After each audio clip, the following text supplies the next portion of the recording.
டேய் சிவபாலா, அப்பா இங்க வந்து சண்முகத்துக்கிட்ட பேசும்போது எனக்கே பயமா இருந்துச்சு. வேற மாதிரி இருக்காருடா. நிச்சயம் நீங்க எல்லாரும் ஜாக்கிரதையா இருக்கணும். அண்ணா, மாமாவோட நடவடிக்கை எல்லாம் வேற மாதிரி இருக்குன்னு. உனக்கு நல்ல பேர் வர்றத அவரால பொறுத்துக்க முடியாது. அநேகமா நீ ஆஸ்பத்திரியை கட்டுறதுல கூட நிச்சயமா அவர் பிரச்சனை பண்ணுவாருன்னு தான் எனக்கு தோணுது. அதெல்லாம் நான் பார்த்துக்கிட்டோம்ல. முதல்ல இப்போ நீங்கள் ஜாக்கிரதையாக இருக்கிறதா ரொம்ப முக்கியம். பார்த்து சூதானமாக நடந்துக்குங்க. அது மட்டும் இல்லை, குட்டி சூடாமணி அங்கே தான் இருக்கு. அந்தாலும் என்ன வேண்டா செய்வான், புல்லண்டு கூட பார்க்க மாட்டான். கோவம் வந்தால் அந்தாலும் ஒரு மிருகன். அதனால ஜாக்கிரதையாக பார்த்துக்கிடுங்க. புரியுதா? ஆமாண்ண.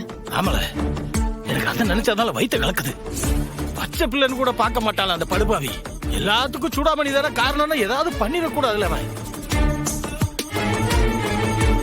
தெரியாதா, நான் அண்ணா கிட்டயும் மைனி கிட்டயும் சொல்லிடுறேன் தா.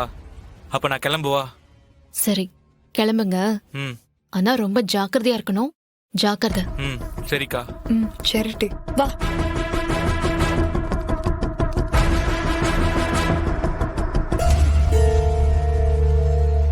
என்னடா ஆச்சு?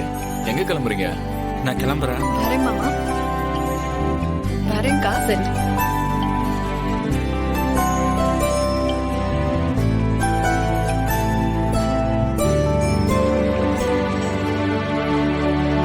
என்னடா அது? ஏதோ மாமா கோபத்தை பத்தி பேசிக்கிட்டு இருந்தீங்க. என்ன விஷயம்? அது ஒரு பெரிய கதடி. நம்ம சிவபாலனும் இவனும் சேர்ந்துக்கிட்டு அப்பாவை பயமுறுத்துறதுக்காக ஹாலோகிராம் ப்ரொஜெக்டரை வச்சு ஒரு பிளான் பண்ணிருக்காங்க.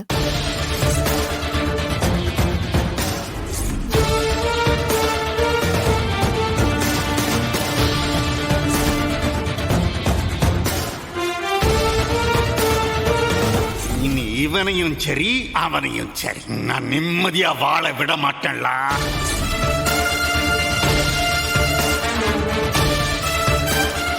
அதனால நாம தோத்து போயிட்டோங்கிறத அப்பாவால தாங்கிக்க முடியல. அதான் வயிற்றுச்சல்ல கண்டபடி புலம்பிட்டு இருக்காரு. இதான் விஷயம்.